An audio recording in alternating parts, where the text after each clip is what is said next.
संत श्रेष्ठ तुकाराम महाराजांचा हा गाथेमधील 1643 क्रमांकाचा अभंग आहे. पंडितत्वाची 1644 क्रमांकाचा अभंग आहे. एका पंडित जन तुमचे वंदितो चरण, नका करू नरस्तुती माझी परिसाही विनंती. अन्न आच्छादन हे तो प्रारब्ध अधीन, तुका म्हणे वाणी सुखे वेचा नारायण. आजकाल माणूस हा माणसाच्या स्तुतीमध्ये, माणसाच्या जे नाही ते माणसाला आनंदी करण्यासाठी माणूस नको ती दुसऱ्या माणसाची स्तुती करत आहे. यामुळं माणूस स्वतः सुखी राहत नाही, दांभिक आचरणात जातो आणि स्वतःच्या सुखासाठी, स्वतःच्या धनप्राप्तीसाठी त्या समोरच्या माणसाची स्तुती करत असतो. ऐका पंडितजन तुमचे वंदितो चरण. या अभंगातून तुकाराम महाराजांनी पंडित लोकांना, विद्वान लोकांना कळकळीचे हात जोडून विनंती केली आहे की ज्ञानी जनाहो, पंडिताहो, माझं ऐका. उगीचच कोणाची स्तुती करू नका. उगीचच कोणाला स्वतःच्या स्वार्थासाठी मोठं करू नका, मोठं म्हणू नका. परमेश्वर हा सर्वश्रेष्ठ आहे. परमेश्वराची आराधना करा, परमेश्वराशी एकनिष्ठ राहा. परमेश्वराशिवाय जगामध्ये कोणीही श्रेष्ठ नाही. त्यामुळे तुमच्या क्षुद्र पोटासाठी लोकांची स्तुती करून स्वतःचं पोट भरू नका. लोकांची स्तुती करून स्वतःला मोठं समजू नका.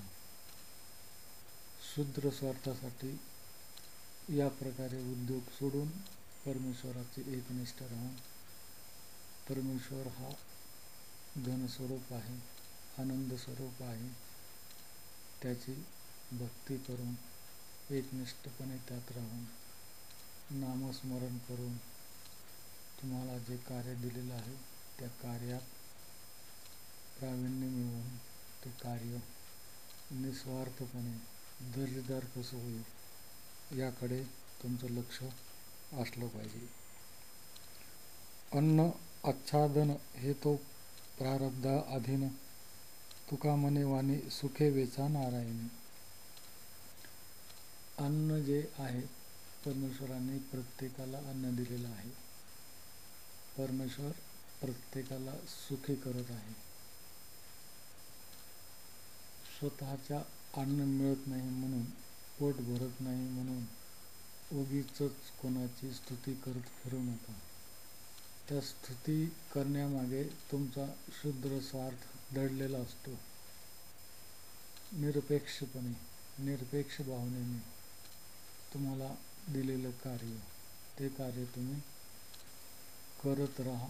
त्या कार्यातून तुम्हाला समाधान मिळेल, आनंद मिळेल.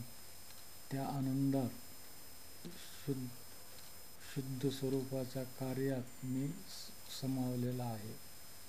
तोच मी परमेश्वर आहे. त्याच परमेश्वराची आराधना करा.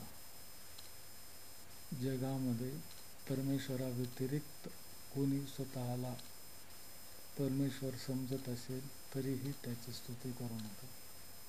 जगामध्ये परमेश्वर एकच आहे, आनंदघन स्वरूप आहे. तो तुमच्यामध्ये समाविष्ट आहे. परमेश्वराचीच भक्ती करा, कार्य चांगल्या प्रकारे करा आणि चित्त शुद्ध करून जे परमेश्वराने तुम्हाला आयुष्य दिलेलं आहे ते आयुष्य अत्यंत चांगल्या प्रकारे जगा. चांगलं कार्य करत असताना, परमेश्वराची आराधना करत असताना मृत्यू हा अटळ आहे, कटू सत्य आहे. परंतु हिंदू संस्कृतीत सांगितल्याप्रमाणे